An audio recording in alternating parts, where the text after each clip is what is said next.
بسم اللہ الرحمن الرحیم هو القادر هو الحق هو المعین۔ دیکھیں جو رزق کا معاملہ ہے بالغ کے حوالے سے اس میں سب سے اہم چیز ہوتی ہے اس کی رضا، ٹھیک ہے، یعنی مرضی سے اگر کوئی بالغ یا بالغہ اپنا مال کسی پہ صرف کرتا ہے تو شرعی طور پر اس میں کوئی مضائقہ یا کوئی قباحت نہیں ہوتی، ٹھیک، اور اس میں تو عمومی طور پر جیسے مدد کی جاتی ہے فقراء کی، غرباء کی، مساکین کی، تو وہ مال سے مدد کی جاتی ہے، تو شرعی طور پر اس مال کے استعمال میں کوئی قباحت نہیں۔ ٹھیک ہے۔ اچھا اب آ جاتے ہیں توکل جو ہمارا آج کا موضوع ہے مفتی صاحب، تو یہ بتائیں کہ اب جیسے آج کل جو ہے وبا کا زمانہ ہے اور گھروں پہ ہم کوارنٹائن ہوئے ہیں، آئسولیٹ ہوئے ہیں، مقید ہوئے ہیں، جو بھی لفظ استعمال کریں، تو اب جب اللہ پر توکل ہے کہ اللہ کارساز ہے، اللہ میرے ساتھ ہے اور میں اللہ سے مانگ بھی رہا ہوں، سب کچھ ہے، تو پھر گھر میں کیوں بیٹھوں؟ لوگ سوال کرتے ہیں کہ بھائی باہر نکلیں اللہ پہ بھروسہ کر کے، کیا یہ سوشل ڈسٹینس اور کیا یہ لائنوں میں لگو، فاصلہ رکھو اور سینیٹائزر لگاؤ، بس اللہ پہ توکل کر کے نکلیں، بس یہ گھر میں بیٹھنا جو ہے نا اس کی کوئی ضرورت نہیں ہے۔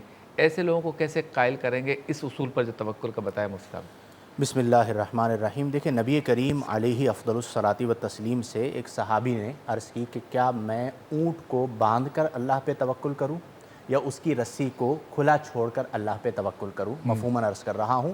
تو نبی کریم صلی اللہ علیہ وسلم نے فرمایا کہ پہلے اس کی رسی باندھو اور پھر اللہ پہ توکل کرو۔ یہ حدیث مبارکہ ایسے لوگوں کا جواب ہے کہ نبی کریم صلی اللہ علیہ وسلم نے جو معنی توکل بیان فرمایا ہے وہ یہ ہے کہ سبب کو اختیار کرنا ہے، لیکن بھروسہ سبب پر نہیں کرنا بلکہ بھروسہ اللہ کی ذات پر کرنا ہے، یہی توکل کا مفہوم ذکر کیا گیا۔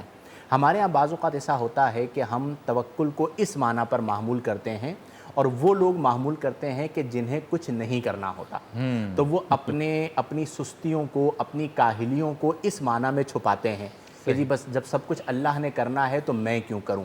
تو ہمارا دین دین فطرت ہے اور ہمیں یہ حکم دیا گیا ہے کہ آپ نے اسباب اختیار کرنے ہیں لیکن بھروسہ اسباب پر نہیں کرنا بلکہ اللہ کی ذات پر کرنا ہے۔ اسی لیے آپ دیکھیں کہ نبی کریم علیہ افضل الصلاۃ والتسلیم کی پوری سیرت طیبہ میں توکل کے حوالے سے اسباب کا ہمیں ملتا ہے۔ آپ صلی اللہ علیہ وآلہ وسلم تجارت فرماتے ہیں، آپ صلی اللہ علیہ وآلہ وسلم اپنی نجی زندگی کے اندر تمام جو اسباب ہیں انہیں اختیار فرماتے ہیں۔ بیمار ہو جاتے ہیں تو ظاہری جو سبب اختیار کیا جاتا تھا اس زمانے میں دوا کے حوالے سے وہ اختیار کرتے ہیں۔ تو یہ توکل کا معنی ہے کہ آپ نے اسباب کو اختیار کرنا ہے۔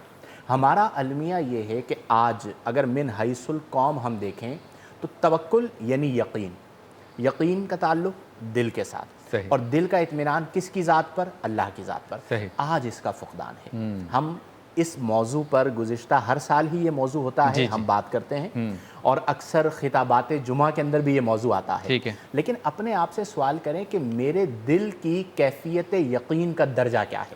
عوام الناس بھی دیکھیں اور خواص بھی دیکھیں تو کہیں نہ کہیں ہمیں نظر آتی ہے۔ اور جو ہمارے اکابرین، ہمارے اسلاف تھے، ان کا بھروسہ ایسا ہوتا تھا کہ وہ اللہ کی ذات پر بھروسہ کر کے کام کر لیا کرتے تھے اور اللہ تعالیٰ اس میں برکت دے دیا کرتا تھا۔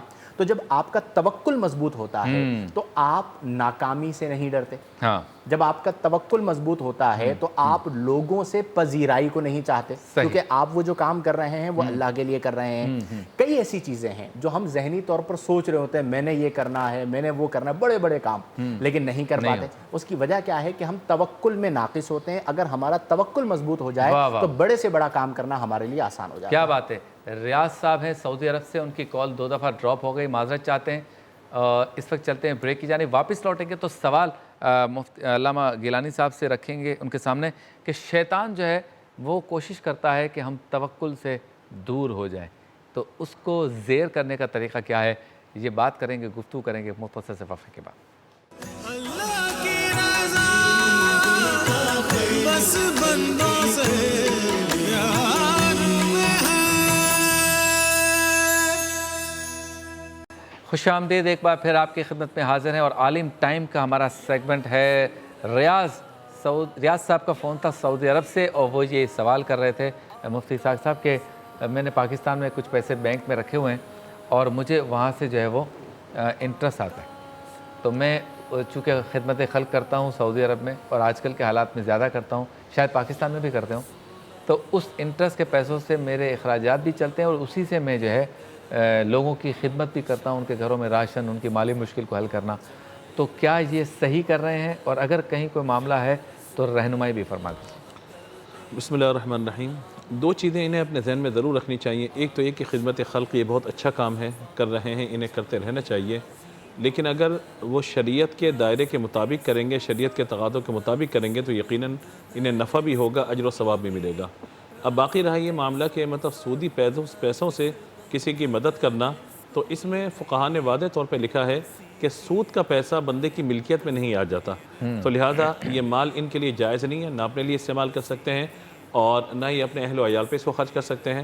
ہاں اگر کسی کی مدد کرنا چاہیں اور اس پیسے کو اگر دینا چاہیں، ظاہر خود تو استعمال نہیں کر سکتے، تو اس میں ثواب کی نیت نہیں کریں گے، کیونکہ یہ مال حرام ہے اور ان کے لیے جائز نہیں ہے یہ، تو بغیر ثواب کی نیت کے کسی کو دے سکتے ہیں، تو وہ پھر آگے جس کو دے رہے ہیں وہ اپنی مرضی سے جہاں بھی خرچ کرے، اس کا اپنا معاملہ ہے، لیکن ان کو وہ رقم اپنے ذاتی استعمال میں یا اپنے اہل خانہ کے لیے استعمال نہیں کرنی چاہیے۔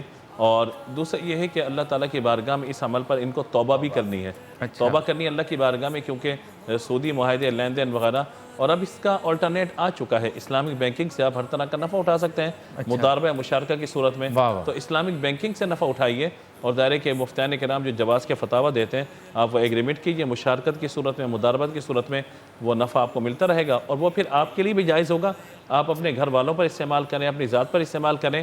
اصل میں شریعت معاہدوں کا پاس رکھتی ہے۔ دیکھیے اگر میں بہت آسان کر کے اس بات کو عرض کروں تو نکاح یہ معاہدے کا نام ہے، صحیح، اس سے جو چیزیں پھر جواز کی صورتیں بن جاتی ہیں تو معاہدے کا نام ہے۔ شریعت معاہدے کی طرف آتی ہے کہ آپ عہد و پیمان کرتے ہیں، اقرار کرتے ہیں، ایجاب و قبول کرتے ہیں، اس کے بعد جو معاملات ہوتے ہیں اگر وہ شریعت کے دائرے کے مطابق ہیں تو بالکل درست ہیں۔ تو اصل میں لوگ یہ کہتے ہیں کہ بھئی وہ اسلامک بینک سے پیسے مل رہے ہیں اضافی تو وہ مطلب حلال ہو گئے، اور دوسرے بینک سے ہم لے رہے ہیں تو وہ حرام ہو گئے، تو بھئی وہاں پہ معاہدہ نہیں ہے، قرض پر نفع آپ لے رہے ہیں، دائرے کو ایک الگ صورت ہے، لیکن جب آپ کہیں پر آپ کا پیسہ اور ایک ہی محنت مضاربت کی صورت بن جاتی ہے، یا آپ پارٹنرشپ کس کے ساتھ کر لیتے ہیں نفع نقصان کی بنیاد پہ، تو پھر اس سے جو رقم آپ کے لیے حاصل ہو رہی ہوتی ہے وہ بالکل جائز ہوتی ہے۔ بہت خوب۔ علامہ ذوالفقار گیلانی صاحب ذرا بتائیے، توکل کے موضوع پہ ہماری گفتگو ہو رہی ہے کہ کس طرح سے شیطان ہمیں ورغلاتا ہے کہ رب تعالیٰ پر اعتماد، بھروسہ، توکل کی جو نیت ہے تمہاری، یا عقیدہ ہے یا نظریہ ہے، جو فکر ہے، اس سے تم دور ہو جاؤ، اور اگر ایسا ہو بار بار الارم کر رہا ہو شیطان، تو کس طرح سے بندہ اپنے آپ کو شیطان کے فریب سے ہٹا کے اللہ پہ توکل کرے؟ بسم اللہ الرحمن الرحیم۔ اللہ رب محمد صلی اللہ علیہ وسلم، نحن عباد محمد صلی اللہ علیہ وسلم، لی خمسۃ نطفی بہا حر الوباء الحاطمہ المصطفیٰ والمرتضیٰ وبناہما والفاطمہ۔ سب سے پہلے شبیر بھائی میں یہ بات عرض کر دوں کہ توکل اللہ جل مجدہ الکریم کی پسندیدہ، انسان سے جو پسندیدہ چیزیں ہیں ان میں سے توکل ایک اعلیٰ درجے کی چیز ہے۔ اللہ جل مجدہ الکریم انسان سے بہت ساری چیزیں پسند کرتا ہے، مثلا عبادت، اللہ کی اطاعت، نبی پاک صلی اللہ تعالیٰ علیہ وبارک وسلم نے جو احکامات ارشاد فرمائے وہ تمام احکامات پر عمل۔ ان میں سے جو سر فہرست جس کو آپ یوں کہہ سکتے ہیں کہ جو سب سے اوپر والے درجے کی جو چیز ہے ان میں سے پہلا نام توکل کا ہے۔ اچھا، نبی پاک صلی اللہ تعالیٰ علیہ وبارک وسلم نے اپنی مبارک زندگی کے اندر اس پر بڑی ہی اس کی اہمیت کو بہت زیادہ اجاگر بھی فرمایا۔ اچھا، اور آپ صلی اللہ تعالیٰ علیہ وبارک وسلم نے نہ صرف اس کی اہمیت کو اجاگر فرمایا بلکہ اپنی ذات سے اس کو کر کے بھی دکھایا۔ واہ واہ۔ اب شیطان کبھی بھی نہیں چاہے گا، مجھے یہاں پر حضور سیدنا شیخ عبد القادر جیلانی غوث سمدانی غوث اعظم دستگیر رضی اللہ تعالیٰ عنہ کی غنیت الطالبین کا توکل کا ایک باب ہے، اس میں سے یہ بات مجھے یاد پڑتی ہے کہ آپ نے ارشاد فرمایا کہ میں نے اللہ جل مجدہ الکریم کے قرب کی منازل کو مشاہدہ کیا۔ ہاں، میں نے دیکھا کہ اللہ تعالیٰ کے قرب میں کون کون سی چیزیں جانے میں آسانی فراہم کرتی ہیں، تو میں نے توکل کو اور حسن خلق کو، اچھے اخلاق کو اللہ جل مجدہ الکریم کے قرب میں جانے کے لیے بہت ہی آسان رستہ پایا۔ صحیح۔ اب یہ بات یاد رکھیں کہ شیطان کبھی بھی نہیں چاہے گا کہ انسان اللہ جل مجدہ الکریم کے قرب میں اتنی آسانی سے چلا جائے۔ اب قرآن کا واضح فیصلہ ہو چکا، ان الشیطان للانسان عدو مبین، کہ وہ تمہارا کھلا دشمن ہے, ہاں واضح ظاہر دشمن ہے. اب وہ پوری یہ کوشش کرے گا کہ انسان اللہ جل مجدہ الکریم کی ذات سے, خصوصاً مسلمان اہل اسلام اللہ جل مجدہ الکریم کی ذات سے دور, توکل کے معاملے میں دور ہوتے چلے جائیں. اب سوال یہ پیدا ہوتا ہے کہ پھر اس سے چھٹکارا کیسے حاصل ہوگا؟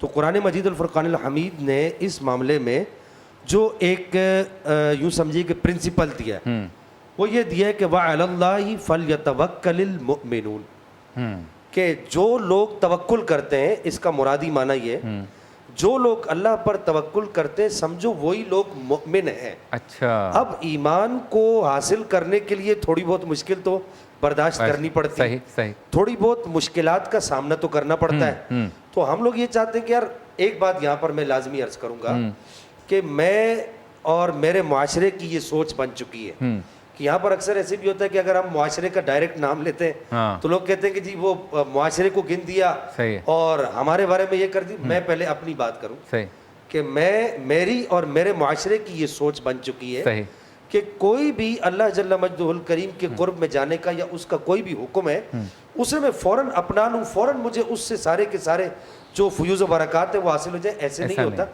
آپ کو کوشش کرنی پڑے گی, اللہ جل مجدہ الکریم سے باقاعدہ دعا کرتے رہیں اور اپنی ذاتی کوشش کرتے رہیں. اللہ جل مجدہ الکریم آپ کو شیطان کے اس وار سے چھٹکارا عطا فرمائے. سبحان اللہ, ماشاءاللہ. عزیر ہیں لاڑکانہ سے, لائن پر ہیں, ابھی لائن ڈراپ ہو گئی, آپ سے ملاقات ہوتی ہے مختصر سے وقفے کے بعد. اللہ کی رضا بس بندوں سے